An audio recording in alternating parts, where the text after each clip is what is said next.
Recovering my relationship with food wasn't a quick process, but it definitely worth it.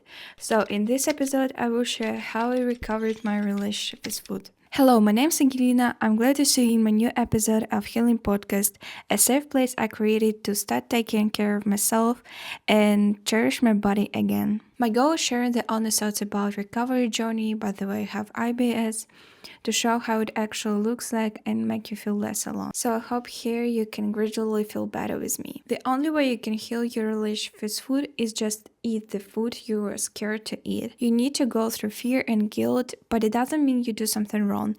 It's actually okay, and it's natural for your mind to feel uncomfortable when you do something different for the first time in a long time. But nothing will change until you start to change it.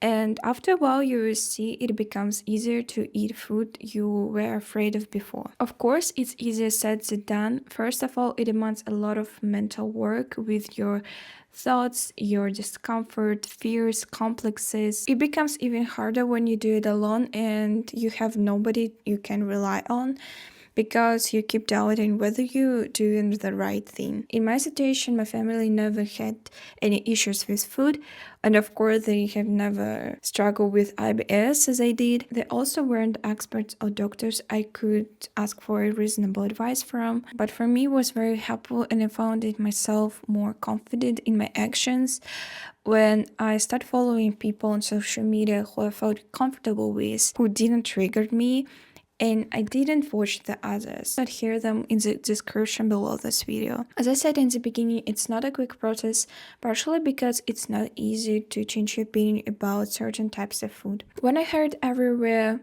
you shouldn't label food as good and bad, even though I tried to think so, I couldn't imagine how to do that. I know it's not the best way to compare your food with others, but when I saw at the university the people who ate those types of food that I labeled as bad, and they don't have the same health or weight issues as me, the correlation between food and its effect on the body began to disappear. Even so, it required me to suppress my pride, give up the healthy eating girl, and allow myself to be ordinary. Eventually, I took the risk and little by little introduced all types of food I was afraid of before and labeled as bad. I also had the list of those food on my notes to not forget any of them. So it was a big step for me towards changing my opinion about that some types of food can make me more fat. As you build your relationship with food, you may find yourself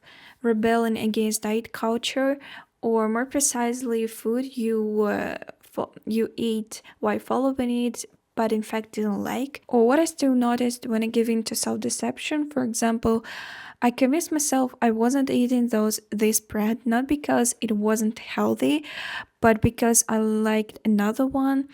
But in fact, inwardly, I knew it was an excuse. It's not so bad as it seems, it's part of the process, and it's absolutely okay to feel it. Healing doesn't happen immediately, but the more you go on, the less these thoughts and fears will bother you. I also want to remind myself in the past not to be too hard on myself. Let my body do its work. Let the experience to be even as successful. As I said, one of my university teachers, a bad experience is also an experience. Yes, the body can change during the recovery, but it didn't turn out to be bad. I hope you have taken something useful from this episode and you can apply it on your beautiful way to a healthy relationship with food. See you on the next episode.